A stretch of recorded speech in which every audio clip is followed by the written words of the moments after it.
শ্রোতা যাদেরকে দেখতে পাচ্ছি বেশিরভাগের বয়স 15 থেকে 25। জেনজি, যেখানেই যাই জেনজি আমারে ছাড়ে না। মাশাআল্লাহ, এরাই আগামীর বাংলাদেশ, এরাই বাংলাদেশ। এদের হাতে নিরাপদ আমার লাল সবুজের পতাকা, এদের হাতে নিরাপদ আমার 56,000 বর্গ মাইলের প্রতিটি ইঞ্চি মাটি। এজন্য তোমাদেরকে সাবধান থাকতে হবে, সজাগ থাকতে হবে দেশের জন্য, এদেশের সার্বভৌমত্বের জন্য। ঠিক কিনা বলেন?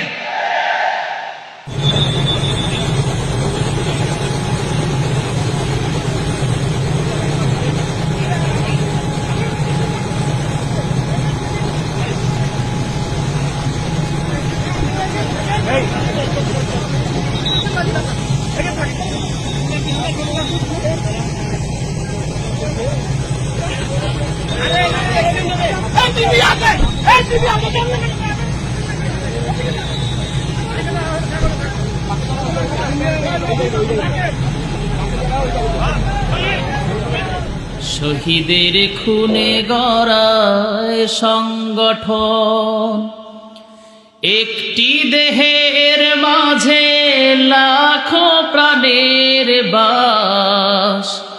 কেন সেই প্রাণে আজ বিভেদ ভাঙন?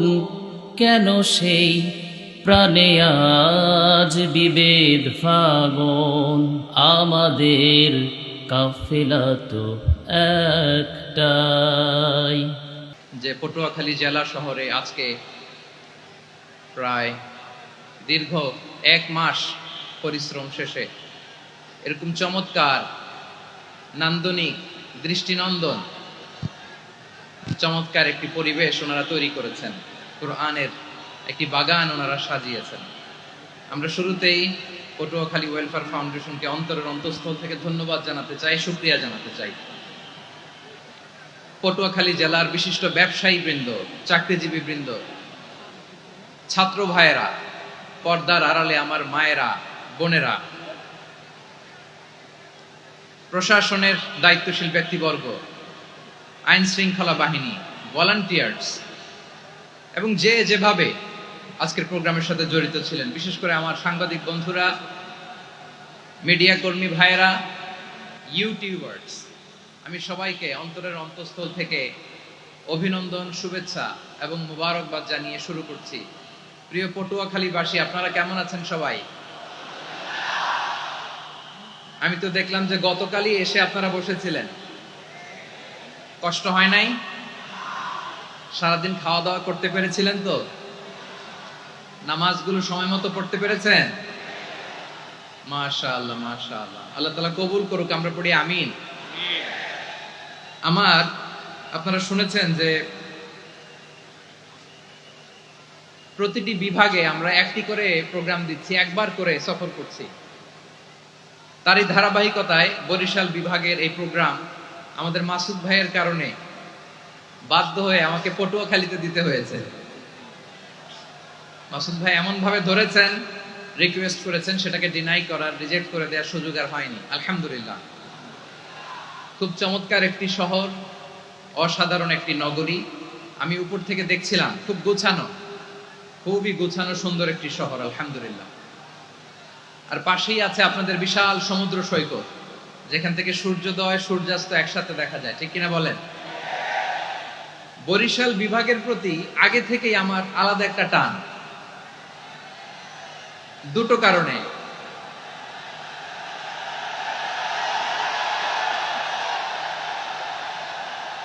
আলহামদুলিল্লাহ, আলহামদুলিল্লাহ, মাশাআল্লাহ। এই গণজোয়ারকে আল্লাহ তাআলা ইসলামের পক্ষে কবুল করে নিক। এই প্রাণ ঢালা উচ্ছ্বাস, ভালোবাসা, এটা কোরআনের জন্য, ইসলামের জন্য। ঠিক কিনা বলেন? কোনো অপশক্তি এই গণজোয়ারকে ঠেকাতে পারবে না, কারণ যে ভালোবাসা আল্লাহর জন্য হয় সেটাকে ঠেকানো যায় না। ঠিক কিনা বলেন? আমার প্রাণ প্রিয় পটুয়াখালীবাসী ভাইরা, বিশেষ দুটি কারণে বরিশাল বিভাগের প্রতি আমার আলাদা একটা ভালো লাগা। এর কারণ এই অঞ্চলে আলেম ওলামা বেশি। ঠিক কিনা বলেন? আজকের এই প্রোগ্রামে অনেক কওমি মাদ্রাসার মুহতামিম সাহেবরা এসেছেন, আমি শুনেছি। আলিয়া মাদ্রাসার প্রিন্সিপাল হুজুররা এসেছেন, খতিব সাহেবরা এসেছেন, ইমাম সাহেবরা এসেছেন, মুয়াজ্জিন সাহেবরা এসেছেন। এই বিভাগে আলেম ওলামা বেশি। তার প্রমাণ এখানে এই বরিশালের ভেতরে আছে সারসিনা দরবার, ঠিক কিনা বলেন? অনেক হাক্কানি একটা দরবার। সারসিনার মরহুম পীর সাহেব হুজুরের খেদমত করেছি আমি অনেকবার, সুযোগ হয়েছিল আমার ছাত্র জামানায়। তো ওনাদের মাদ্রাসা কেন্দ্রিক অনেক খেদমত, আলহামদুলিল্লাহ। তারপর এই বিভাগে রয়েছে চরমোনাই দরবার, ঠিক কিনা বলেন? ওনাদেরও বিশাল মাদ্রাসা, ধর্মীয় অঙ্গনে, মাদ্রাসা অঙ্গনে, রাজনৈতিক অঙ্গনে ওনাদের অনেক খেদমত। তারপরে এখানে আছে ঝালকাঠি এনএস কামিল মাদ্রাসা। আমরা কায়েস সাহেব হুজুরের কথা শুনেছি, আল ইত্তেহাদ মা আল ইখতিলাফ, মতবিরোধের সাথে ঐক্য, অসাধারণ কথা। তো এই সমস্ত বড় বড় আল্লাহওয়ালাদের আগমন এই ভূখণ্ডে হওয়ার কারণে এখানে ধর্মীয় বিশৃঙ্খলা, মারামারি কম, আছে ঐক্য, ঠিক কিনা বলেন? বরিশাল বিভাগের প্রতি আমার বিশেষ ভালোবাসার এটা একটা কারণ। 2 নম্বর কারণ হচ্ছে, আমি ঢাকাতে যে মাদ্রাসায় পড়াশোনা করেছি, দারুন নাজাত সিদ্দিকিয়া কামিল মাদ্রাসা, আমার মাদ্রাসার শিক্ষক মন্ডলীর অধিকাংশ হচ্ছে এই বরিশালের, আলহামদুলিল্লাহ। আমাদের শ্রদ্ধেয় প্রিন্সিপাল হুজুর আখম আবু বকর সিদ্দিক হাফিজাহুল্লাহ ওয়া রাআহ, উনি এলাকার সহ পুরো দারুন নাজাত মাদ্রাসার অধিকাংশ আসাতাজা ইকরাম এই ভূখণ্ডের, এই অঞ্চলের হওয়ার কারণে ছোটবেলা থেকেই বরিশালের প্রতি আমার একটি ভালোবাসা। তো আমি অন্তরের অন্তঃস্থল থেকে আবারও শুভেচ্ছা জানাতে চাই। আমি আমাদের অনেক ভাইদেরকে দেখতে পাচ্ছি, আপনারা বসার জায়গা পাননি, দাঁড়িয়ে আছেন এবং খুবই নিশ্চুপ, শান্ত, সুশৃঙ্খল। The people of Barishal, they are very smart, আলহামদুলিল্লাহ, মাশাআল্লাহ। এবং শ্রোতা যাদেরকে দেখতে পাচ্ছি, বেশিরভাগের বয়স 15 থেকে 25। জেনজি, যেখানেই যাই জেনজি আমারে ছাড়ে না, মাশাআল্লাহ। এরাই আগামীর বাংলাদেশ, এরাই বাংলাদেশ। এদের হাতে নিরাপদ আমার লাল সবুজের পতাকা, এদের হাতে নিরাপদ আমার 56,000 বর্গ মাইলের প্রতিটি ইঞ্চি মাটি।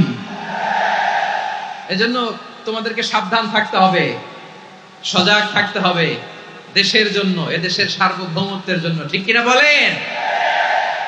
আমার প্রিয় ভাইরা, আপনারা এখন যেমনি নিশ্চুপ, নীরব, very quiet and calm, discipline, I like it, I love it, শেষ পর্যন্ত আপনারা এরকম নিশ্চুপ, নীরব, নিস্তব্ধ, নিঝুম থাকবেন তো আপনারা? মাশাআল্লাহ। আমি খুব লম্বা চূড়া সময় নেব না, অনেক আলোচনা হয়েছে, আমি পাশেই ছিলাম, আমি দুপুরেই চলে এসেছি, আমি শুনছিলাম আলোচনাগুলো, অসাধারণ আলোচনা হয়েছে। আসলে আলোচনা হওয়া দরকার অল্প, ইবাদত আর আমল হওয়া দরকার বেশি, ঠিক কিনা? কিয়ামতের একটা আলামত হচ্ছে খুতুবুকুম তাওয়িলা ওয়া সালাওয়াতুকুম কাসীরা। কিয়ামতের আগে আমাদের বক্তব্য হয়ে যাবে লম্বা।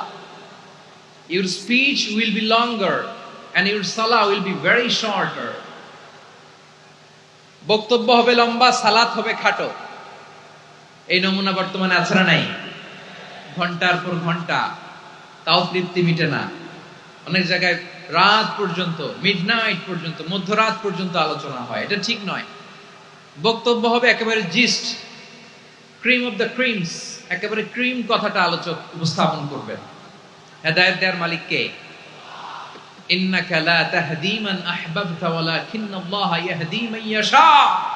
নবী হে, আপনি চাইলেই কাউকে হেদায়েত দিতে পারবেন না, হেদায়েত দেওয়ার মালিক কে? প্রিয় ভাইরা, আমি শুরুতেই দেখতে চাই যে আপনারা বরিশাল বিভাগের কে কোন জেলা থেকে আসলেন, এটা একটু জেনে খোঁজখবর নিয়ে আমি আলোচনা শুরু করবো ইনশাআল্লাহ বিইذنিল্লাহ। আমি দেখতে চাচ্ছি আপনাদের এই বরিশাল বিভাগের ভোলা জেলা আছে না একটা, দ্বীপ জেলা, ওখান থেকে কেউ আসতে পারছেন নাকি? হ্যাঁ, আল্লাহু আকবার, আসছে তো, ওই যে হাত দেখা যাচ্ছে। সর্বনাশ, মাশাআল্লাহ, ঠিক আছে, আল্লাহ আমার ভাইদেরকে তুমি কবুল করো। বরগুনা জেলা থেকে কেউ এসেছেন আজকের প্রোগ্রামে? ইয়া সালাম, মাশাআল্লাহ, মাশাআল্লাহ, ওয়েলকাম, ওয়েলকাম, ঠিক আছে। পিরোজপুর জেলার কেউ এসেছেন? পিরোজপুর জেলা থেকে, মাশাআল্লাহ অনেক ভাইরা এসছেন। ঝালকাঠি, মাশাআল্লাহ ঝালকাঠির অনেক আসছে। তারপর বরিশাল জেলা থেকে কারা কারা এসছেন? বরিশাল, মাশাআল্লাহ তাবারাকাল্লাহ। এবার পটুয়াখালী জেলার কারা কারা দেখি? মাশাআল্লাহ মাশাআল্লাহ মাশাআল্লাহ। আল্লাহ তুমি কবুল করো, আল্লাহ তুমি কবুল করো। লিল্লাহি তাকবীর, লিল্লাহি তাকবীর, লিল্লাহি তাকবীর।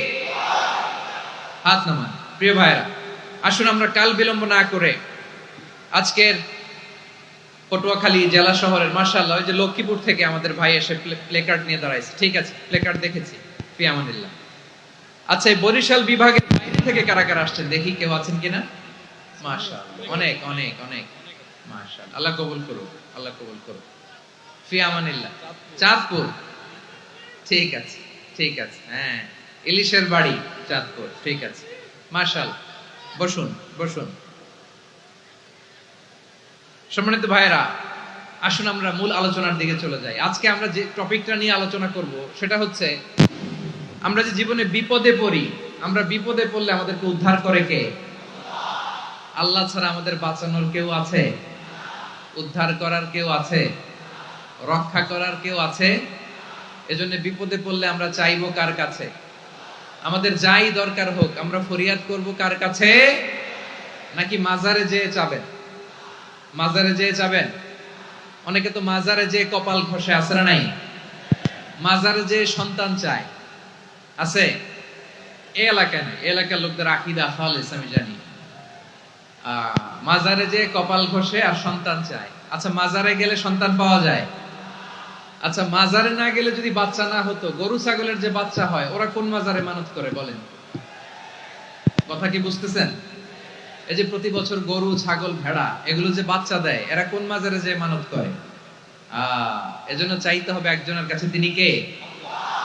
আমার প্রিয় পটুয়াখালীবাসী, মাজার জিয়ারত করা সুন্নাহ। আমরা মাজার জিয়ারত করব, আল্লাহ ওয়ালাদের কবরে যাব, আমরা সেখানে যে সালাম দিব, দোয়া করব, নিজের জন্য করব, কবরে শুয়ে থাকা মাইয়েতের জন্য করব, পুরো মুসলিম উম্মার জন্য করব। কিন্তু কবরে যিনি শুয়ে আছে ওই বাবার কাছে সন্তান চাওয়া যাবে? চাকরি চাওয়া যাবে? সফলতা চাওয়া যাবে? সফলতা দেয় কে? সবাই বলেন নাই, আওয়াজ করে বলেন, সফলতা দেওয়ার মালিক কে? এক কথাই রব্বুল আলামিন বলেন, ওয়া ইয়ামসাসকাল্লাহু বিদুররিন ফালা কাশিফা লাহু ইল্লা হু ওয়া ইয়ুরিদকা বিখাইরিন ফালা রাদ্দা লিফাদলি ইউসিবু বিহি মান ইয়াশাউ মিন ইবাদিহি ওয়া হুয়াল গফুরুর রহিম। আল্লাহু আকবার। আল্লাহ বললেন, ওয়া ইয়ামসাসকাল্লাহু বিদুররিন ফালা কাশিফা লাহু ইল্লা হু। আল্লাহ যদি তোমাকে কোনো বিপদ স্পর্শ করায়, আল্লাহ যদি তোমারে কোনো বিপদে ফেলে দেয়, ওই বিপদ থেকে উদ্ধার করার তিনি ছাড়া আর কেউ নাই। জোরে বলেন ঠিক কিনা? তিনি যদি কোনো বিপদে ফেলেন, তিনি ছাড়া বিপদ থেকে উদ্ধার করার কেউ নাই। আর তিনি যদি তোমার প্রতি কোনো অনুগ্রহ করতে চান, ওই অনুগ্রহ ঠেকিয়ে দেওয়ার ক্ষমতাও কারো নাই। আল্লাহ যদি আপনার সফলতা দিতে চায়, পৃথিবীর কোন শক্তি ওই সফলতাকে থামাতে পারে? এজন্য আল্লাহ বললেন, খবরদার, চিন্তার আকীদা খালিস করে নাও। ওয়া ইয়ামসাসকাল্লাহু বিদুররিন ফালা কাশিফা লাহু ইল্লা হু। আল্লাহ বিপদে ফেললে বিপদ থেকে উদ্ধার করার কেউ থাকে না। আর আল্লাহ যদি তোমার প্রতি দয়া দেখাতে চান, অনুগ্রহ করতে চান, ওই অনুগ্রহকে প্রতিরোধ করার মতো ক্ষমতা কারো নাই। তিনি তার বান্দাদের মধ্য থেকে যাকে ইচ্ছা তাকে দেন, যত ইচ্ছা তত দেন। তিনি ক্ষমাশীল, তিনি মেহেরবান। সুবহানাল্লাহ। তিনি ক্ষমাশীল, তিনি মেহেরবান। তাহলে এই আয়াত থেকে আমরা বুঝতে পারলাম, আমরা যদি বিপদে পড়ি আমাদেরকে কেউ বাঁচাতে পারে না। আমার বাবা আমারে বাঁচাতে পারে? হ্যাঁ? আমার মা আমাকে বাঁচাতে পারে? আমার বন্ধু আমারে বাঁচাতে পারে? আমার দলের কর্মী আমাকে বাঁচাতে পারে? আমার পীর সাহেব আমারে বাঁচাতে পারে? আমার পটুয়াখালীর ভাইয়েরা খেয়াল রাখবেন, বাঁচাতে পারে এক মহান সত্তা, উদ্ধার করতে পারে এক মহান সত্তা। চিৎকার করে বলুন, তিনি কে? আবার আল্লাহ বললেন, আম্মান ইউজিবুল মুত্তাররা ইযা দাআহু ওয়া ইয়াকশিফুস সুআ ওয়া ইয়াজআলুকুম খুলাফাআল আরদ আইলাহুম মা'আল্লাহ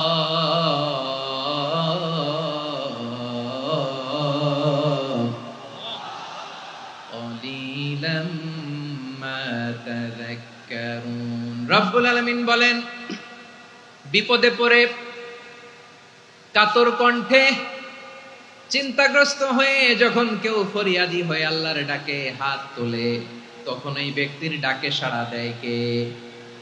সবাই বলুন। কাতর কণ্ঠে বিপন্ন অবস্থায় আপনি যখন কেঁদে কেঁদে হাত তুলে আপনার দুঃখের কথা জানান, আপনি যখন ডাকেন তারে, তখন আপনার ডাকে সাড়া দেয় কে? আল্লাহ বলে, আমি সাড়া দেই। তোমাদের বিপদকে মুক্ত করে দেয় কে? ওই আল্লাহর সাথে কোন উপাস্য আছে নাকি? কিন্তু খুব অল্প সংখ্যক লোকই তোমরা উপদেশ গ্রহণ করো। কথাটা কার? তাহলে বিপন্ন মানবতা যখন কাঁদে, মানুষ যখন বিপদে পড়ে নিরুপায় হয়ে ফরিয়াদ করে, তার ডাক শোনার কেউ নাই একজন ছাড়া। চিল্লায় বলেন তো, তিনি কে? এজন্য আমরা ফরিয়াদের হাত কার দিকে তুলব? প্রিয় পটুয়াখালী বলেন, ফরিয়াদের দুটো হাত আমরা কার দিকে তুলবো? এবং খেয়াল রাখতে হবে, মাথার সাথে সেট করে নিতে হবে, আল্লাহ ছাড়া আমাকে উদ্ধার করার কেউ নাই। এই পৃথিবীতে কেউ আপন না। প্রিয় ভাইরা, বিপদে পড়লে বোঝা যায় কেউ আপন না। আপন শুধু একজন মহান সত্তা। তিনি কে? এটা কি আপনারা খেয়াল রাখতে পারবেন? হ্যাঁ, বিপদে আপদে কেউ আমাদের বাঁচাতে পারে না, তরাতে পারে না, মুক্তি দিতে পারে না, উদ্ধার করতে পারে না, একমাত্র আমার প্রভু ছাড়া, আল্লাহ ছাড়া। চিল্লায় বলেন ঠিক কিনা? এবং প্রিয় পটুয়াখালীর ভাইয়েরা, মাথার সাথে এটা সেট করে নিতে হবে যে আমাদের পুরো জীবনটাই পরীক্ষা। পুরো জীবনটাই কি? The life is a test. পুরো জীবনটাই পরীক্ষা। এই জীবনে বিপদ আসবে, আপদ আসবে, পরীক্ষা আসবে, সবার জীবনে এটা থাকে। এক একজনের পরীক্ষা এক এক রকম। আমার পরীক্ষা একরকম, মাসুদ ভাইয়ের পরীক্ষা একরকম, চৌধুরী সাহেবের পরীক্ষা একরকম, আপনার পরীক্ষা একরকম, ওনার পরীক্ষা আবার আরেক রকম। পুরো পৃথিবীটাই পরীক্ষা ক্ষেত্র। সবাই পরীক্ষা দিচ্ছি, কিন্তু কারো পরীক্ষা প্রশ্নের সাথে কারোটার মিল নাই। সুবহানাল্লাহ পড়বেন না? পুরোটাই পরীক্ষা ক্ষেত্র, সবাই পরীক্ষার্থী, কিন্তু প্রশ্নপত্র একটার সাথে আরেকটা মিলে না। ওয়ান ডাজন্ট ম্যাচ দ্য আদার।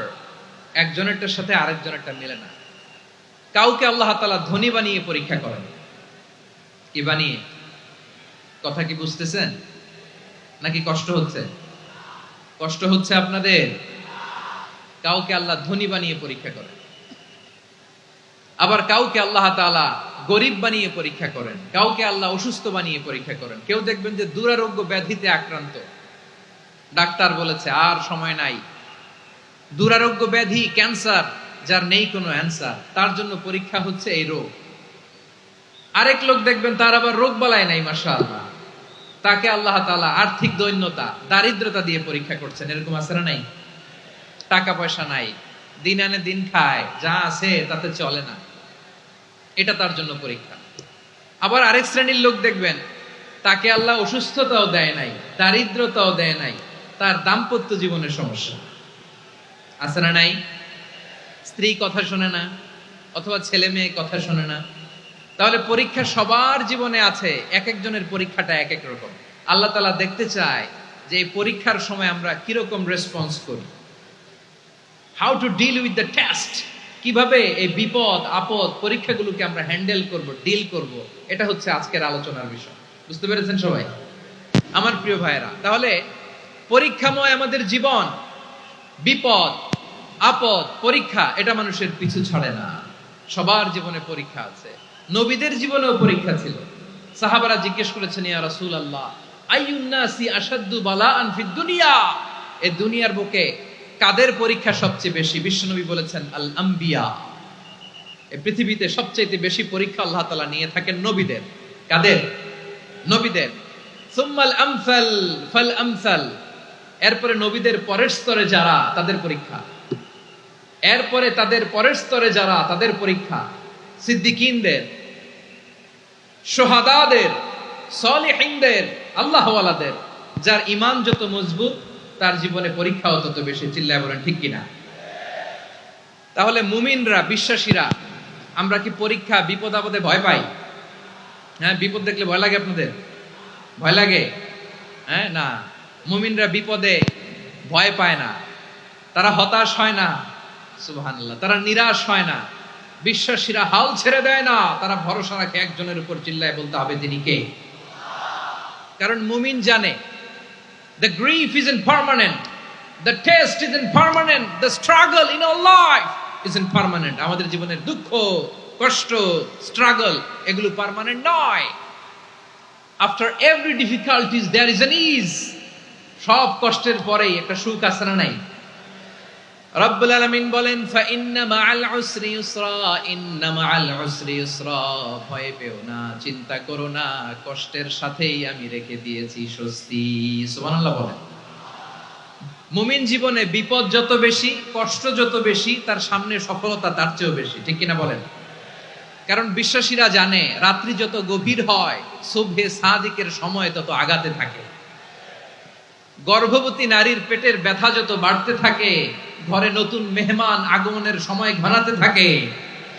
মুমিনদের উপর বিপদ, অত্যাচার, আপদ, পরীক্ষা যত বাড়তে থাকে, কালেমার পতাকা উড্ডয়নের সময় কাছে আসতে থাকে।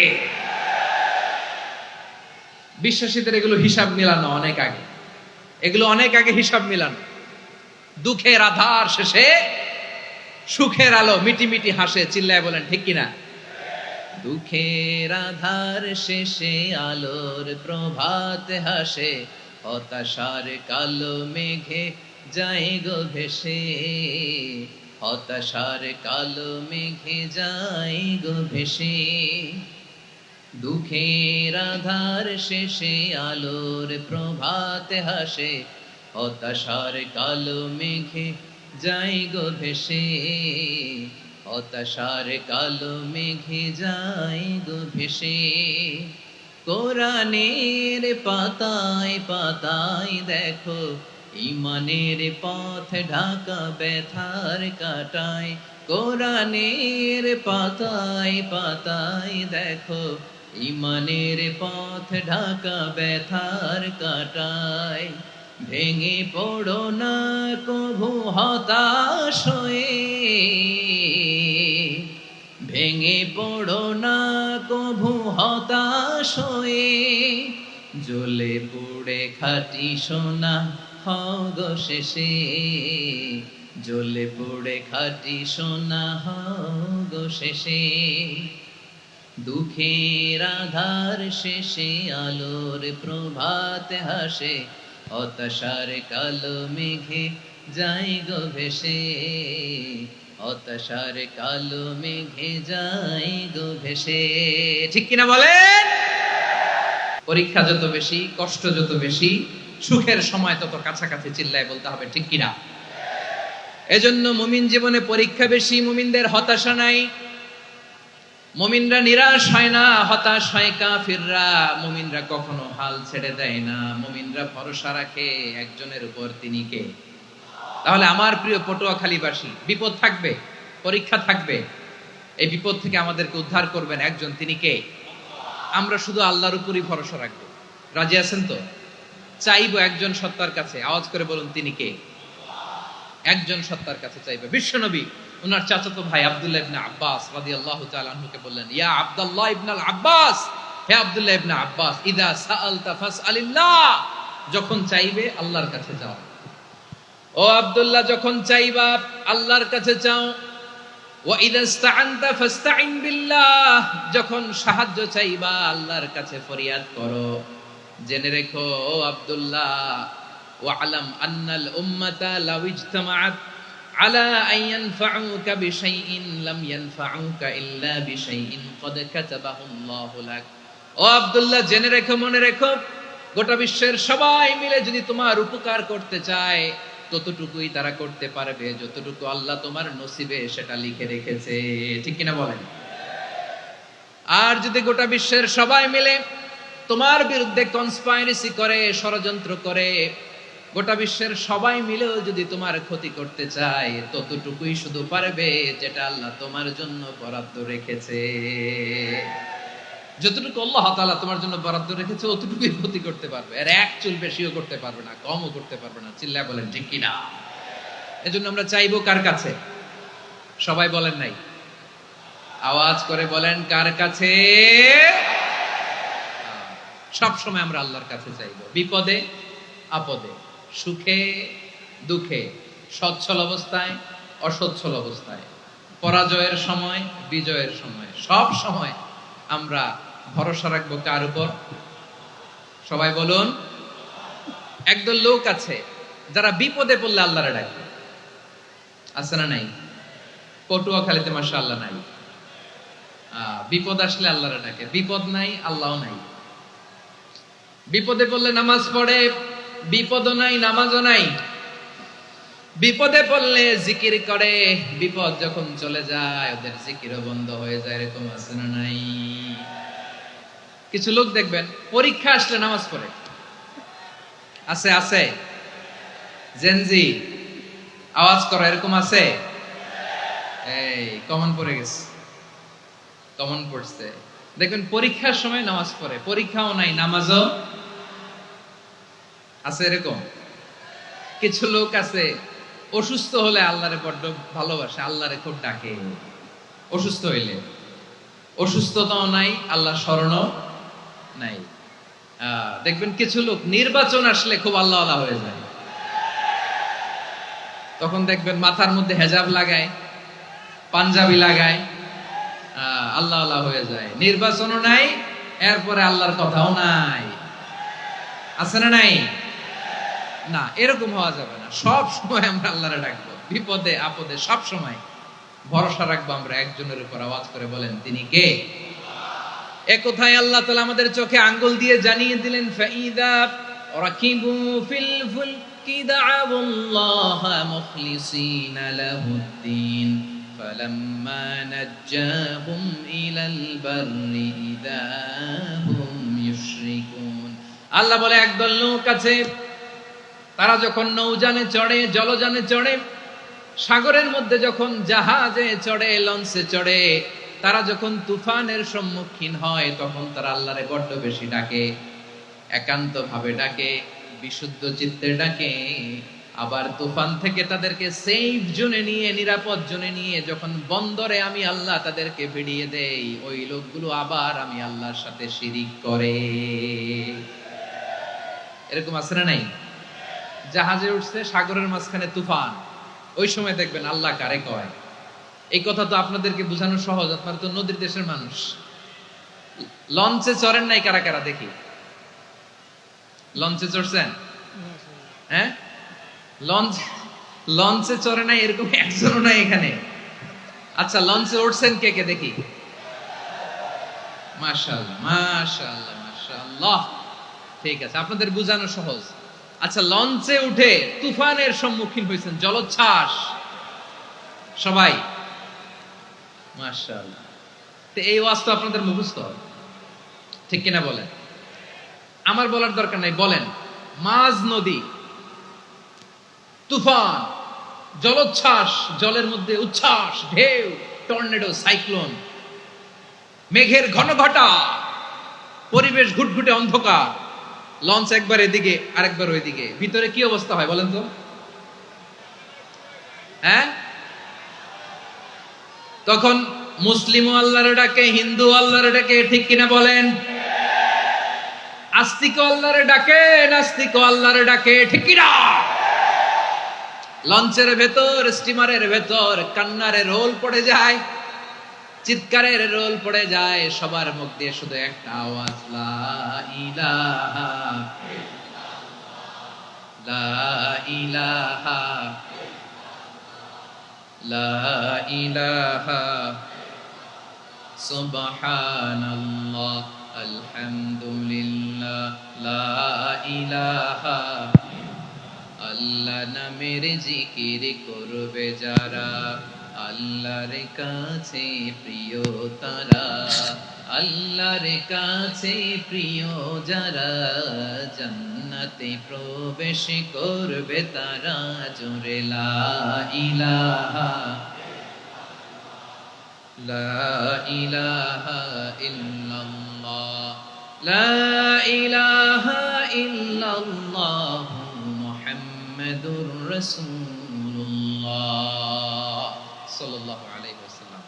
আমার প্রিয় পটুয়াখালীবাসী, তাহলে লঞ্চের ভেতরে যখন আমরা তুফানের মধ্যে পড়ি, তখন সবাই মিলে আমরা একটা নামের জিকির করি। নামটা কার?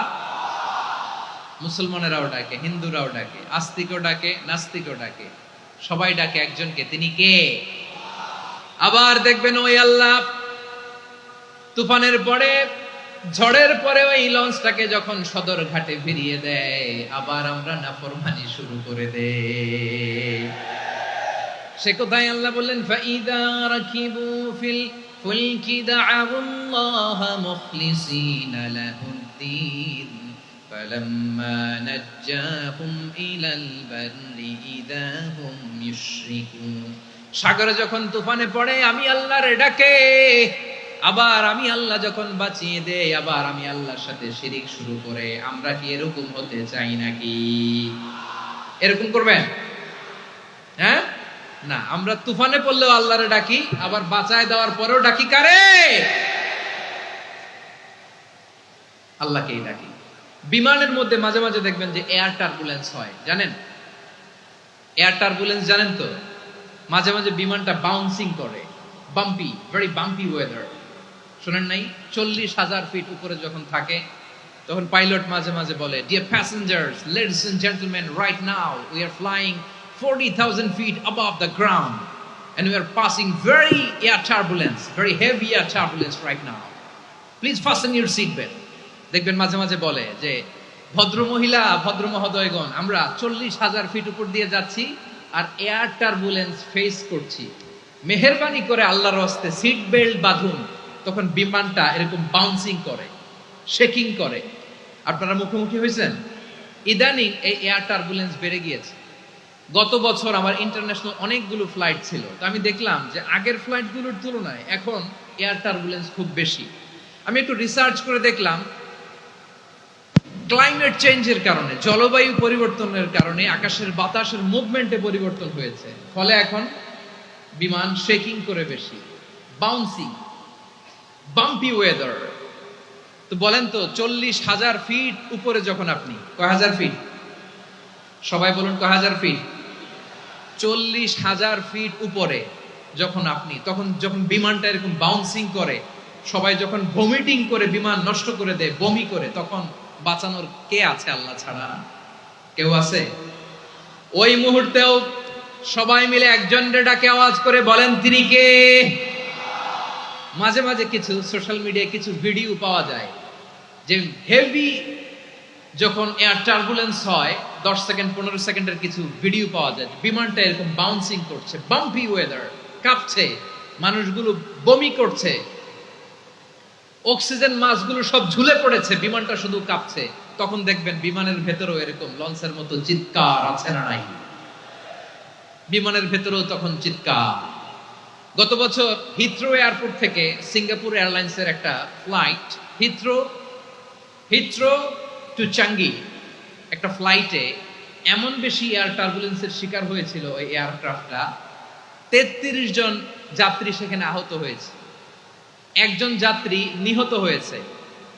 কেবিন ক্রুজ, এয়ার হোস্টেস যারা আছে, একজনের নাক ফেটে, চোখ ফেটে, কপাল ফেটে, ব্লিডিং হয়ে শয়লা। প্রিয় ভাইয়েরা, ওই 40,000 ফিট উপরে বিমানটা যখন কাঁপবে, তখন আমাদেরকে আল্লাহ ছাড়া আর কেউ বাঁচানোর আছে? এত আসতে বললে হবে? ওই কঠিন মুহূর্তে আমার বাবা আমারে বাঁচাতে পারে, আমার বন্ধু আমারে বাঁচাতে পারে। এই গ্রাউন্ডে, জমিনের বুকে আমার প্রোটোকল, আমার ক্ষমতা, আমার দাম্ভিকতা, কোনো কিছু আমারে বাঁচাতে পারে একজন ছাড়া। চিল্লায় বলতে হবে, তিনি কে? সে আল্লাহ বললেন, গোলাম, আমি বিপদের সময় ঠিকই তোমাদের বাঁচিয়ে দেই। ওই বিমানের ভেতরে 40,000 ফিট উপরে যখন তোমরা এয়ার টার্বুলেন্সের শিকার হও, তখন নাস্তিকও আল্লাহরে ডাকে, হিন্দু আল্লাহরে ডাকে। জোরে বলেন ঠিক কিনা? আবার বিমানটা যখন শান্ত হয়ে যায় একটু পরেই বিমানের স্ক্রিনের মধ্যে হিন্দি সিনেমা খোঁজে। বিমানের স্ক্রিনে কিন্তু বিশাল ওখানে আফলাম ফিল্মের একেবারে বোঝাই করা। বিমানটা শান্ত হলে আবার হিন্দি সিনেমা দেখা শুরু করে। একটু আগে ডাকছিল কারে কারে দেখবেন বাংলাদেশে আমাদের ক্রিকেটাররা যখন অন্য কোনো দেশের সাথে খেলে অনেক সময় এমন হয় বল বাকি একটা, রান দরকার 6টা। বল বাকি কয়টা? পটুয়াখালী বোঝে নাই বোধহয়। বল বাকি কয়টা? রান দরকার। আপনি দেখবেন ক্যামেরাম্যান তখন গ্যালারিতে খালি দেখায় দর্শকদের যে কি অস্থিরতা। হিপ হপ স্টাইলের মেয়েটা, যে মেয়েটার ওড়না এতক্ষণ ছিল গলায়, এতক্ষণ কই ছিল, ওই মেয়েটা দেখবেন ওড়নাটা টেনে মাথায় দিয়ে এরকম মুনাজাত ধরতেছে, আল্লাহ আল্লাহ একটা ছক্কা, আল্লাহ আল্লাহ আমার লাল সবুজের পতাকারে তুমি অপমানিত কইরো না আল্লাহ, ইন্ডিয়ার সাথে আমাদের খেলা, আল্লাহ আল্লাহ একটা ছক্কা, একটা একটা। পুরো পুরো খেলা জুড়ে এই মেয়ের ওড়না ছিল গলায়, কিন্তু যখন 1 বলে 6 রান দরকার ওড়না চলে আসছে কোথায়? মাথায়। আবার মুনাজাত আছে না নাই? ঠিকই বাংলাদেশের দামাল ছেলে এমন এক শট মারলো, বল চলে গেল স্টেডিয়ামের বাইরে, ছক্কা, জিতে গেলাম আমরা। পুরো স্টেডিয়াম জুড়ে চিৎকার, হই হুল্লোড়, মৌজ মাস্তি। যেই মেয়েটা মাথার মধ্যে ওড়না দিয়ে এতক্ষণ সুবহানাল্লাহ সুবহানাল্লাহ বলে আল্লাহর কাছে দোয়া করেছে, ওই মেয়ে এখন আবার ওড়না ফেলে দিয়ে নাচা শুরু করে দিয়েছে। তাহলে আল্লাহর ভয়, আল্লাহর প্রতি আস্থা, বিশ্বাস, ভালোবাসা, এটা কি ক্ষণিকের জন্য? মানে আমার যখন লাগবে তখন আল্লাহরে ইউজ করবো নাকি? হ্যাঁ, বিপদে আপদে, সুখের সময় দুঃখের সময়, সচ্ছল অসচ্ছল অবস্থায় বিশ্বাসীরা ভরসা রাখে একজনের উপর। চিৎকার করে বলে পটুয়াখালী, তিনি কে? সে আল্লাহ বললেন, গোলাম মনে করো না জাহাজ থেকে সদরঘাটে ভিড়িয়ে দিলাম তুমি নিরাপদ হয়ে গেছো। মনে করো না 40,000 ফিট থেকে সেফ ল্যান্ডিং এর পরে এয়ারপোর্টে নেমে গেলেই তুমি নিরাপদ হয়ে গেছো। ও মিয়া, বিপদ কি শুধু সাগরে আর আকাশে? ঘরের বিপদও, ঘরের ভেতরও বিপদ আসতে পারে কি পারে না? এজন্য সূরা মুলক আল্লাহ বললেন, আমিনতুম মান ফিস সামাই আন ইয়াখসিফা বিকুমুল আরদা ফাইযা হিয়া তামুর। তোমরা কি ভাবছো তোমরা নিরাপদ? সাগরের মধ্যে তুফান, আল্লাহ আল্লাহ ডাকলাম, সদরঘাটে যেয়ে পড়ছি, বাইসা গেছেন তো আপনি। আর পাবে আপনারে আল্লাহ? আল্লাহরে তো সাগরের মাঝখানে তো আল্লাহ আপনারে পাইছিল, আর তো পাবে না। আর পাবে আপনারে? আর আল্লাহ ধরতে পারবে আপনারে? ঘরের ভেতরও বিপদ দিয়ে আটকাতে পারে কে? 5 স্টার 7 স্টার হোটেলের ভেতরও আমাকে বিপদের মধ্যে ফেলে দিতে পারেন কে? আল্লাহ বললেন, তোমরা কি ভেবেছো তোমরা নিরাপদ? আমি চাইলে ল্যান্ডস্লাইডস, ভূমি ধস দিয়ে 1 লক্ষ 1 মুহূর্তে নিয়ে যেতে পারি। এক সুনামি দিয়ে থাপ্পড় মেরে 3 লক্ষ সাগরের ভেতরে ঢুকায় দিতে পারি। 1 সেকেন্ডও লাগে না আমার। أم أمنتم من في السماء أن يرسل عليكم حاصبا فستعلمون كيف نذير। আল্লাহ চাইলে আকাশ থেকে পাথর বৃষ্টি নাজিল করতে পারেন কি পারেন না? এই মুহূর্তে এখানে ভূমিকম্প দিতে পারেন কি পারেন না? আচ্ছা, ভূমিকম্প যখন হয় আমাদের কারো হুঁশ থাকে? আপনি মনে করছেন আমরা সাধারণ মানুষ, আমরা দৌড় দেই, আর প্রেসিডেন্ট প্রধানমন্ত্রী ওনারা বুঝি খাটে শুয়ে থাকে? কথা বুঝে নাই বোধহয়। ভূমিকম্প, আর্থকোয়েক যদি হয়, বাঁচার জন্য আমরা কি করি? হয় খাটের তলায়, ডাইনিং টেবিলের নিচে, উপরে শক্ত কিছু আছে এটার নিচে, অথবা ঘর থুইয়া দেও দৌড়। তো প্রধানমন্ত্রী উনি কি করে? প্রেসিডেন্ট উনি কি করে? হ্যাঁ, উনি খাটের মধ্যে যে শুয়ে থাকে নাকি? উনিও দৌড়, সাধারণ মানুষও দৌড়, প্রধানমন্ত্রীও দৌড়, বাড়িওয়ালাও দৌড়, ভাড়াটিয়াও দৌড়, সবাই দৌড়। নাকি ভাড়াটিয়ারা বাড়ি থুইয়া দৌড়, বাড়িওয়ালারা আর বেরোয় না? এরকম না। তাহলে যে কোনো মুহূর্তে ভূমিকম্প দিয়ে নাস্তানাবুদ করতে পারে কে? আমার প্রিয় ভাইয়েরা, আমরা নিরাপদ নই, আমরা তার দয়ায় বেঁচে আছি। কার দয়ায়? এজন্য আল্লাহ বললেন, গোলাম যে কোনো মুহূর্তে বিপদ দিয়ে তোমাদেরকে নাস্তানাবুদ করতে পারি। বিশ্বাসী বলে যদি নিজেকে দাবি করো, সব সময় ডাকতে হবে একজন সত্তাকে। বলেন তিনি কে? এই কথা ক্লিয়ার? এই সবগুলো উদাহরণ শেষে সবার কাছে ক্লিয়ার হয়েছে না যে বিপদ থেকে, আপদ থেকে, পরীক্ষা থেকে, খেলামিটি থেকে আমাদেরকে কেউ বাঁচাতে পারে না একজন সত্তা ছাড়া। আবারও বলেন তো তিনি কে? ক্লিয়ার? হ্যাঁ, সবাই বুঝতে পারছেন? আচ্ছা, এবার আমরা দেখি বিষ্ণু ইসা ইসলামের জীবনে বিপদ আপদ ছিল কিনা। উনি বিপদ আসলে কিভাবে ডিল করতেন, বিপদ আসলে কোন দোয়া পড়তে হয়, কিভাবে ফরিয়াদের হাত উত্তোলন করতে হয়, কিভাবে রবের দরবারে নতজানু হয়ে ফরিয়াদ করতে হয়, এটা জানার দরকার আছে না নাই? আসুন আমরা বিশ্বনবীর জীবনী থেকে দেখি বিপদ আসলে উনি কি করতেন। বিপদ আসলেই প্রথমে বিশ্বনবী সাল্লাল্লাহু আলাইহি ওয়াসাল্লাম একটা দোয়া পড়তেন। কি পড়তেন? তিনি পড়তেন ইন্না লিল্লাহি ওয়া ইন্না ইলাইহি রাজিউন। নিশ্চয় আমরা আল্লাহর জন্য, নিশ্চয় আমরা কার দিকে ফিরবো ভাই? আবার কার দিকে ফিরবো? আওয়াজ করে বলুন তো, আমরা এসেছি কার কাছ থেকে, আবারও ফিরে যাব কার কাছে? এজন্য বিষ্ণুই পড়ছেন ইন্না লিল্লাহি ওয়া ইন্না ইলাইহি রাজিউন। নিশ্চয় আল্লাহর জন্য, ওই আল্লাহর দিকেই আমরা ফিরে যাব। তারপরে বিষ্ণুই পড়তেন আল্লাহুম্মা আজুরনি ফি মুসিবাতি ওয়াখলুফ লি খায়রাম মিনহা।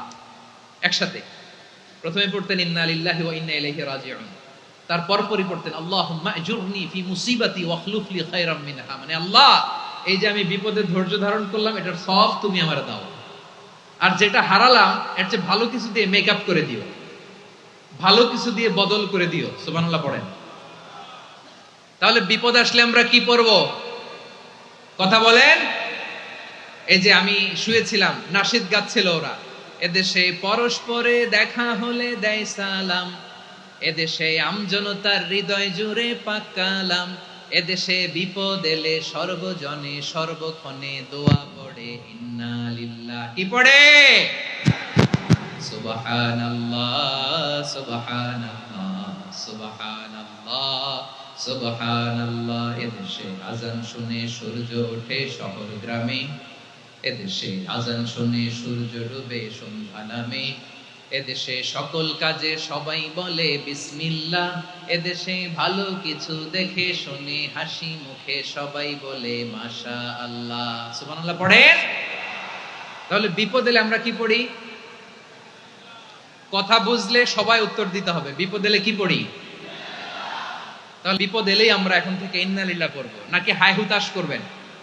একদল আছে হাই হুতাশ করে, হায় আল্লাহ রে মোর কি হইল রে, মই কি হরমু রে, মই কমবে জামু রে, আছে না নাই? এরকম বিলাপ করতে নিষেধ করেছেন বিশ্বনবী। কি করব, কই যাব, কি হবে, হায় হায়, এরকম হাহুতাশ আছে না নাই? বিশ্বাসীরা হাহুতাশ করে না, তারা ইন্না লিল্লাহ পড়ে। কি পড়ে মনে থাকবে?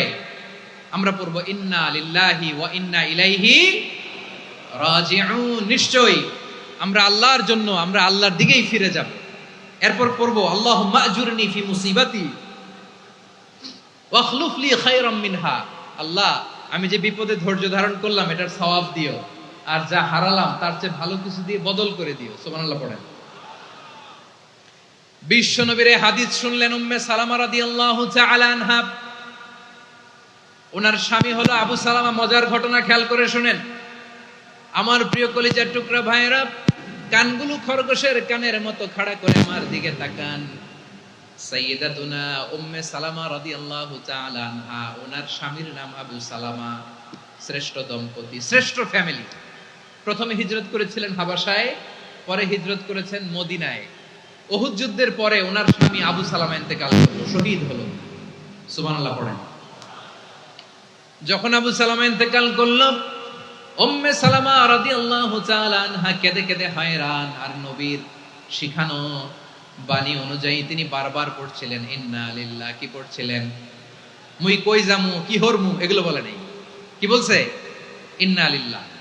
যেহেতু বিশ্বনবী বলেছেন কেউ যদি বিপদের প্রথম ধাক্কায় পড়ে ইন্না লিল্লাহি ওয়া ইন্না ইলাইহি রাজিউন, আল্লাহুম্মা আজুরনি ফি মুসিবাতি ওয়াখলুফ লি খায়রাম মিনহা, তাহলে এই বিপদে যে সে যা হারালো তার চেয়ে শ্রেষ্ঠ কিছু দিয়ে আল্লাহ তার বদল দিয়ে দিবে।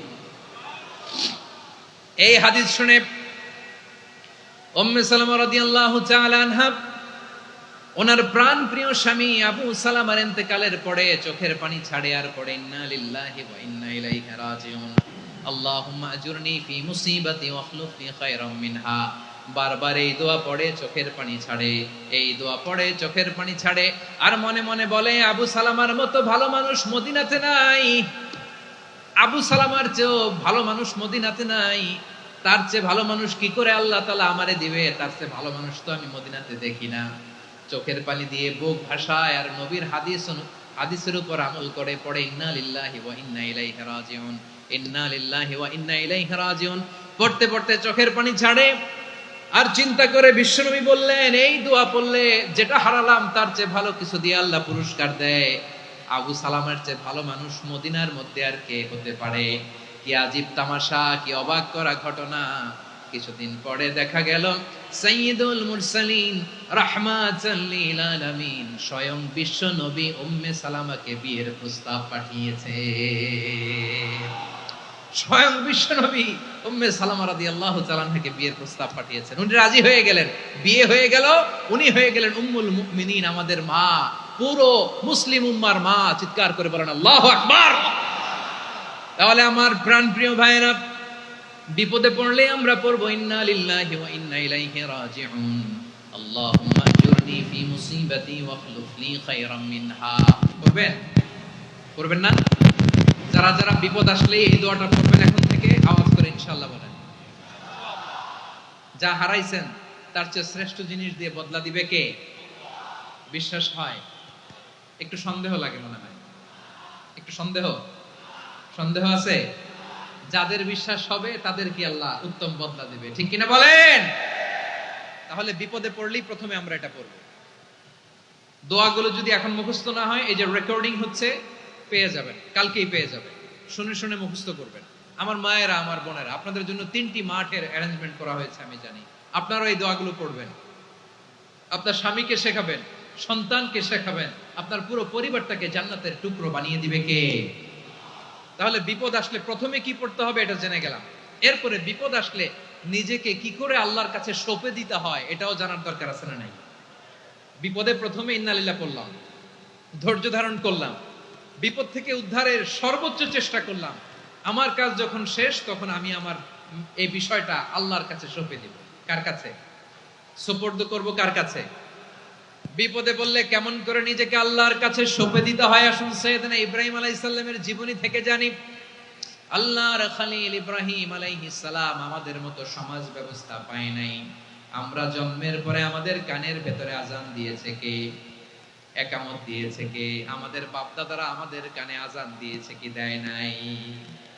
আমাদের জন্মের পরেই তো আজান, একামত, বাড়ির পাশে মসজিদ, প্রতিদিন আজান, জুমার খুতবা, প্রতি মাসে মাসে তাফসিরুল কোরআন মাহফিল, মসজিদ, মিনারা, অভাব নাই, ঠিক কিনা বলেন? আপনি যেই সুন্দর ইসলামিক এনভায়রনমেন্ট পেয়েছেন, আমাদের ইব্রাহিম খলিল উনিও কি এরকম পেয়েছিলেন? হ্যাঁ, উনি জন্মের পর পরে ওনার কানে আজান দিছে কেউ? আমার প্রিয় ভাইরা, আগা গোড়া একটা শিরকি পরিবেশ উনি জন্মগ্রহণ করেছেন। উনি ছাড়া ওই তল্লাটে একজনও আল্লাহর উপর বিশ্বাসী নাই। কল্পনা করতে পারেন? গোটা তল্লাটে, গোটা দেশে বিশ্বাসী মুমিন, আল্লাহর উপর বিশ্বাস স্থাপনকারী কয়জন? সবাই বলেন কয়জন? বাকি সব মুশরিক। বাকি সব মুশরিক নিজের সাথে নিজে শক্ত বোঝাপড়া করে, অ্যানালজি করে, সেলফ কনভারসেশন করে উনি মহা সত্যের সন্ধান পেয়েছে। উনি আকাশের তারা দেখে ভাবে মনে হয় এটাই আমার খোদা, পরে দেখে তারা নাই, মনে মনে বলে না তাইলে এটা না। আবার চাঁদ দেখে বলে চাঁদটা বড় মায়া লাগে, মনে হয় এটাই আমার রব, পরে দেখে চাঁদও নাই, কয় না এটা না। এরপরে দ্বীপ প্রহরের জলজলে সূর্যটা খাঁ খাঁ করে গোটা পৃথিবীটারে রৌদ্র দিয়ে তাতিয়ে রাখে। তিনি ভাবলেন মনে হয় এটাই আমার রব, কারণ এটাই তো সবচেয়ে বড়। কিন্তু বিকেল বেলা ওই সূর্যটাও যখন চলে যায়, সাইয়েদনা ইব্রাহিম বলে না এটাও তো নাই, আমার খোদা যদি আমারে ছেড়ে চলে যায়, বিপদে পড়লে আমারে উদ্ধার করবে কে? এভাবে নিজের সাথে অ্যানালজি, সেলফ কনভারসেশন করতে করতে করতে তিনি মহা সত্যের সন্ধান পেয়েছেন। সুবহানাল্লাহ।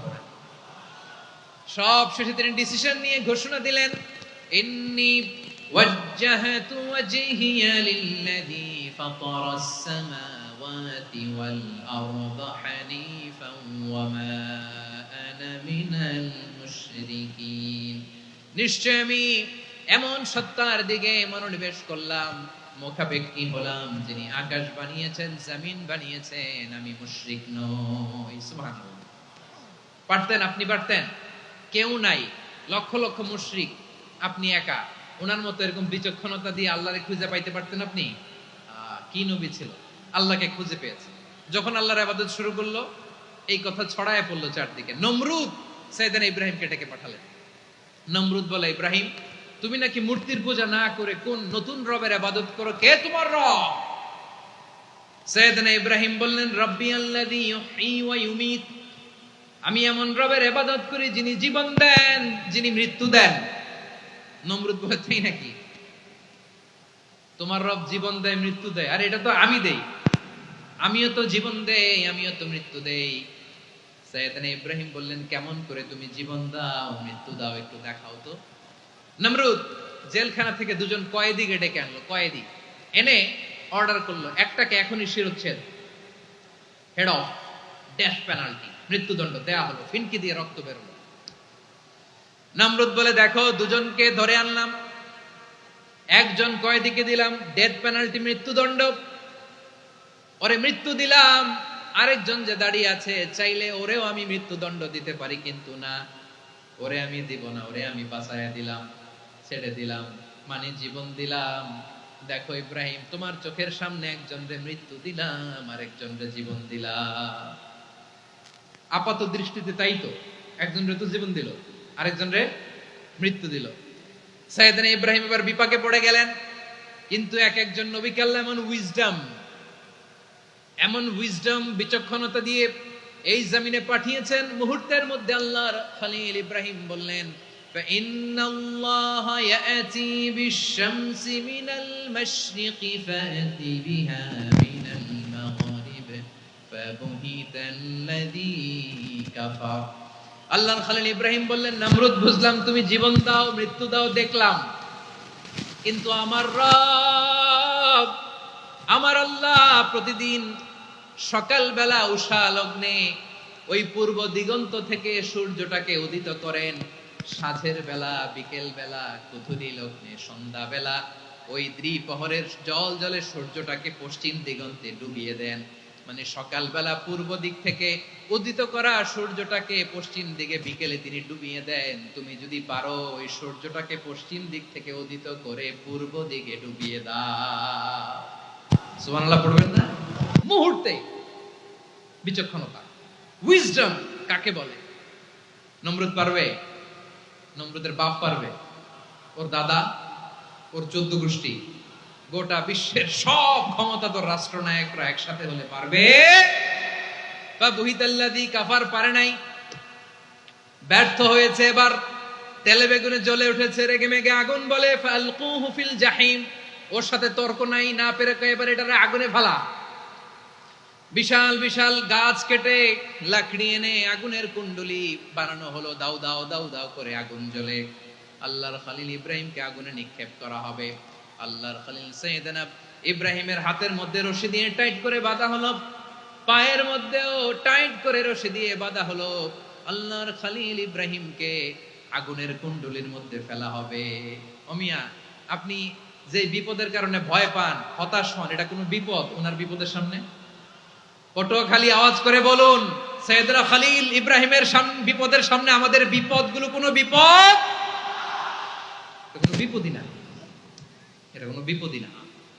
হাত পা বেঁধে টাইট করে নিক্ষেপ করা হবে, সিম্পলি ফেলা যাবে না, কারণ দাও দাও করে দ্য ব্লেজিং ফায়ার, এমন আগুনের কুণ্ডলি, কাছে যাওয়া যায় না, আগুনের উত্তাপে নিক্ষেপ করা হবে। হাতে রশি বেঁধে, পায়ে রশি বেঁধে আল্লাহর খলিল ইব্রাহিম আলাইহিস সালামকে আগুনের মধ্যে নিক্ষেপ করা হবে। আহা, এটার বলে অগ্নি পরীক্ষা। উনি অগ্নি পরীক্ষার সম্মুখীন হয়েছে। এজন্য কঠিন পরীক্ষাকে আমরা অগ্নি পরীক্ষার সাথে তুলনা করি, ঠিক কিনা? সাইয়েদনা জিবরাইল এসে বললেন, ও আল্লাহর খলিল, ওরা তো আপনার হাতও বেঁধে ফেললো, পাও বেঁধে ফেললো, নড়াচড়ার সুযোগ নাই, বলেন আমি জিবরিল ফেরেশতা আপনার জন্য কি করতে পারি? আল্লাহর খলিল ইব্রাহিম বলেন, ও জিবরাইল, তোমার কাছে আমার কোনো চাওয়া পাওয়া নাই। সুবহানাল্লাহ বলেন। তোমার কাছে বলার কিছু নাই, তোমার সাহায্যের আমার দরকার নাই। সাইয়েদনা ইব্রাহিম আলাইহিস সালামকে হাতে পায়ে রশি বেঁধে, হাত পা বাঁধা অবস্থায় জ্বলন্ত অগ্নিকুণ্ডে যখন নমরুদের দলবল নিক্ষেপ করবে, আল্লাহর খলিল কিভাবে নিজেকে আল্লাহর কাছে সঁপে দিয়েছেন পটুয়াখালীর ভাইরা খেয়াল করে শুনুন। হাত পা বেঁধে আল্লাহর খলিলকে যখন নিক্ষেপ করা হবে, তিনি মুখ ফুটে বলে ফেললেন, হাসবুনাল্লাহু ওয়া নি'মাল ওয়াকিল। হাসবুনাল্লাহু ওয়া নি'মাল ওয়াকিল, আমার জন্য আল্লাহই যথেষ্ট, আমার জন্য আল্লাহই যথেষ্ট। তিনি আমার সবচেয়ে বড় গার্ডিয়ান, তিনি আমার সবচেয়ে বড় অভিভাবক। জিব্রাইলের সাহায্যে রফারকে ফিরিয়ে দিলেন, দুনিয়ার বুকে কারো কাছে কিছু বলেন নাই, মুখ ফুটে বলেছেন হাসবুনাল্লাহ। ও আমার পটুয়াখালীর প্রাণের ভাইয়েরা, খেয়াল রাখবেন, কোন বান্দা তার হাতে থাকা সব চেষ্টাটুকুন করার পরে মুখ ফসকে মুখ দিয়ে যখন বলে ফেলে হাসবুনাল্লাহ, বান্দা যখন হাসবুনাল্লাহ বলে ফেলে, ওই ব্যাপারটা ডিল করার দায়িত্ব স্বয়ং আল্লাহ আরশের উপর থেকে নিয়ে নেয়। আপনি যখন বলে ফেলবেন হাসবুনাল্লাহ, এটা ডিলিং করবে কে তখন? চিল্লায় বলেন না, তিনি কে?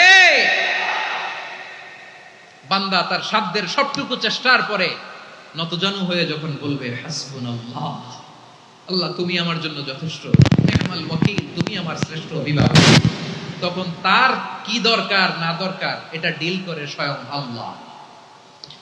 নিক্ষেপ করা হলো সাইয়েদনা ইব্রাহিমকে অগ্নিকুণ্ডলিতে। হাজার হাজার মানুষের দৃশ্য দেখার জন্য জড়ো হয়েছে এরকম বিশাল ময়দানে।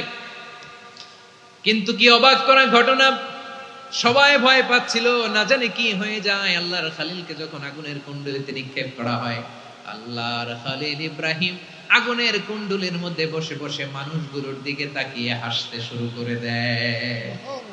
কারণ আকাশ থেকে রব্বুল আলামিন স্পেশাল ভার্ডিক্ট নাজিল করেছেন, স্পেশাল হুকুম জারি করেছেন, কুলনা ইয়া নারু কুনি বারদান ওয়া সালামান আলা ইব্রাহিম।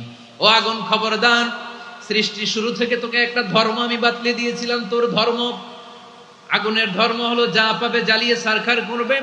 আল্লাহ বলল, আগুন, তোর ধর্ম দিয়েছিলাম, তুই সব জ্বালিয়ে পুড়িয়ে সারখার করে দিবি, কিন্তু ক্ষণিকের জন্য আমি তোর জ্বালিয়ে দেওয়ার ক্ষমতাটাকে কেড়ে নিলাম, জ্বালিয়ে ভস্ম করে দেওয়ার ক্ষমতা আমি কেড়ে নিলাম। কুনি বারদান, ঠান্ডা হয়ে যা, কিন্তু এত বেশি ঠান্ডা হবি না আবার আমার ইব্রাহিমের জন্য সর্দি লেগে না যায়। সুবহানাল্লাহ, এত আস্তে বললে হবে? কুনি বারদান, বারদ মানে বরফ, ঠান্ডা, ঠান্ডা হ, কিন্তু এত ঠান্ডা হবি না যাতে আমার ইব্রাহিমের কষ্ট হয়। আগুন বলে, আল্লাহ একবার বললাম ঠান্ডা হ, এত ঠান্ডা হবি না যাতে খলিলের সর্দি না লাগে। কেমন ঠান্ডা হব, কেমন এনভায়রনমেন্ট তৈরি করে দেব বলো? আল্লাহ বললেন, সালামান আলা ইব্রাহিম, আমার খলিল, আমার কলিজা, আমার ইব্রাহিমের জন্য তুই জান্নাতের গুল বাগিচা হয়ে যা। ও ভাই, নবী মুসার মতো ঈমান হলে রাস্তা হবে সাগর জলে, নবী ইউসুফের মতো ঈমান হলে একে একে দরজা খুলে, নবী ইব্রাহিমের মতো ঈমান যদি আজও থাকে বিদ্যমান, অগ্নিকুণ্ডে দেখতে পাবে খুবসুরতে ফুলবাগান। কুলনা ইয়া নারু কুনি বারদান ওয়া সালামান আলা ইব্রাহিম। বান্দা যখন মুখ দিয়ে বলে হাসবুনাল্লাহ, আমার আল্লাহ আমার জন্য যথেষ্ট, এই বলে যখন নিজেকে সঁপে দেয়, তার কি লাগবে ওই দায়িত্ব স্বয়ং নিয়ে নেয় কে? সবাই বলেন, স্বয়ং নিয়ে নেয় কে? তাহলে আমার প্রিয় ভাইরা, বিপদের শুরুতেই আমরা বলবো ইন্না লিল্লাহ। শুরুতে কি বলবো? এরপরে যেই বাক্যটা পড়ে নিজের পরিস্থিতিকে আল্লাহর দরবারে সঁপে দিব, সেটা হচ্ছে হাসবুনাল্লাহ। সেটা কি? বিষ্ণু বলেন, লা ইয়াজালু লিসানুকা রাতাবান মিন যিকরিল্লাহ, সব সময় আল্লাহর স্মরণ দিয়ে, জিকির দিয়ে জিহ্বাটারে সিক্ত রাখো। আর শয়তান জাসিমুন আলা কলবি ইবনে আদম, শয়তান বনি আদমের কলবে খামচি মেরে বসে থাকে। ফাইদা যাকারাল্লাহ খানাসা, মানুষ যখন আল্লাহর স্মরণ করে জিকির করে, শয়তান দৌড়ে পালায়। ওয়া ইদা গাফালা ওয়াসওয়াসা, যখনই বনি আদম গাফেল হয়, তখনই শয়তান তার হৃদয়ে ওয়াসওয়াসা দেয়। এজন্য বিপদে পড়লে ইন্না লিল্লাহ, নিজের সবটুকুন করার পরে নিজের রোল প্লে করার পরে নিজেকে আমরা কি বলে সঁপে দিব? সবাই বলেন, সবাই বলতে হবে, আরো জোরে বলে, মনে থাকবে? বিপদে পড়লে প্রথমে ইন্নালিল্লাহ, এরপরে নিজেকে যখন সঁপে দিব তখন হাসবুনাল্লাহ। এরপরে কঠিন বিপদে যখন বিশ্বনবী পড়তেন তখন কি করতেন? এমন বিপদ মাঝে মাঝে হয় না, দেয়ালে পিঠ থেকে যায়, চোখে মুখে অন্ধকার, কি করব দিশা খুঁজে পাই না, এরকম হয় কখনো? হ্যাঁ, আপনাদের হয়? হয় না? তো জান্নাতে আছেন আপনারা। হয় হয় এরকম হয়েছে না যে দেয়ালে পিঠ থেকে গেছে, চোখে মুখে অন্ধকার, কই যাব, কি করব, বাঁচানোর কেউ না, এরকম হয়েছে কখনো আপনাদের? যদি হয় তাইলে এটার সলিউশন বলবো, না হইলে তো এগুলো বলে লাভ নাই। হয় হয় হয় বিশ্বনবী এরকম কঠিন বিপদে পড়েছেন জীবনের কিছু কিছু মুহূর্তে। ওই মুহূর্তে বিশ্বনবী স্পেশাল দুইটা দোয়া পড়তেন। এই দোয়াগুলো আপনাদেরকে জানিয়ে দেয়। বিশ্বনবী বলেন, কঠিনতম বিপদে যখন পড়বা, দেয়ালে পিঠ থেকে যায়, চোখে মুখে অন্ধকার, বাঁচার কোনো উপায় নাই, তখন পড়বা লা ইলাহা ইল্লা আনতা সুবহানাকা ইন্নী কুনতু মিনাজ জালিমিন। আল্লাহ, তুমি ছাড়া কোনো ইলাহ নাই, তুমি পবিত্র, নিশ্চয় আমি জালিমদের অন্তর্ভুক্ত। সুবহানাল্লাহ বলেন। এই দোয়া সাইয়েদনা ইউনূস আলাইহিস সালাম পড়েছিলেন যখন মাছের পেটে ছিলেন। কিসের পেটে? এবং অনেক মুফাসসিরিন একরাম বলেছেন, অনেক আহলুল ইলমরা বলেছেন, এটা হচ্ছে ইসমে আজম। ইসমে আজম এমন দোয়া যেটা দিয়ে দোয়া করলে আল্লাহ দোয়া কবুল করে, কিন্তু এটা কোনটা, এটা নিয়ে ইখতিলাফ আছে। কোন কোন আহলুল ইলম বলেন এই লা ইলাহা ইল্লা আনতা সুবহানাকা ইন্নী কুনতু মিনাজ জালিমিন, এটা হচ্ছে ইসমে আজম। সাইয়েদনা ইউনূস আলাইহিস সালাম পড়েছেন। আপনারা পড়েননি? তুফান হইলে পড়েন না?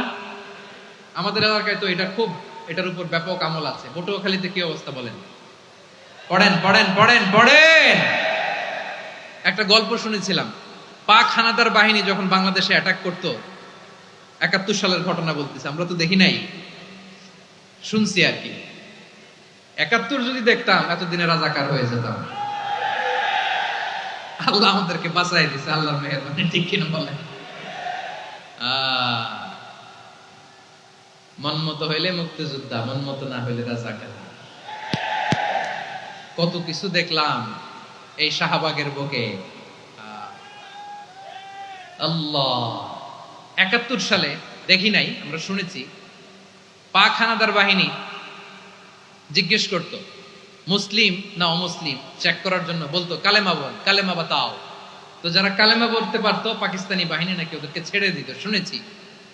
তো একজনকে, এক বাঙালিরে পেয়ে তার মাথার মধ্যে বন্দুকের নল ধরে বলতেছে, কালেমা বল সালে, কালেমা বাতা, কালেমা বল। তো ভয়ের চোটে এই দোয়া পড়া শুরু করছে। ও পড়তেছে লা ইলাহা ইল্লা আনতা সুবহানাকা ইন্নী কুনতু মিনাজ জালিমিন। পাকিস্তানি বলে সালে ইয়ে তো মুসিবত কা কালেমা है। বাঙালি কয় হাম তো ভি মুসিবত মে है। পাকিস্তানি বলে বেটা কোন দোয়া বললি, এটা তো মুসিবতের কালেমা। কয় আমিও তো মুসিবতে আছি, আমার মাথার মধ্যে বন্দুক ধরে তুমি আমারে কালেমা জিজ্ঞেস করো, এখন কোনটা কালিমা আর কোনটা কি দোয়া, আমার হুঁশ আছে নাকি? প্রিয় ভাইরা, আসলে এটা দুআউল মুসিবা, বিপদে পড়লে এই দোয়া পড়তে হয়। লা ইলাহা ইল্লা আনতা সুবহানাকা ইন্নী কুনতু মিনাজ জালিমিন, এটা পড়বেন আপনারা। এই দোয়া পড়ে সাইয়েদনা ইউনূস আলাইহিস সালাম মাছের পেট থেকে রক্ষা পেয়েছিলেন। রক্ষা করেছিল কে? তুমি ইউনূস নবীরে যখন খাইলো মাছেতে গিলিয়া, ফেরেশতা পাঠাইয়া দিলে ইসমে আজম দিয়া। প্রাণে ছিল যাহার ভয় সেথা পাইল আশ্রয়, প্রাণে ছিল যাহার ভয় সেথা পাইল আশ্রয়। মাছের পেট হতে সে যে পেল পরিত্রাণ। আল্লাহু আল্লাহু তুমি জাল্লে জালালুহু, শেষ করা তো যায় না গে তোমার গুণগান। আল্লাহু আল্লাহু, সুবহানাল্লাহ পড়ে।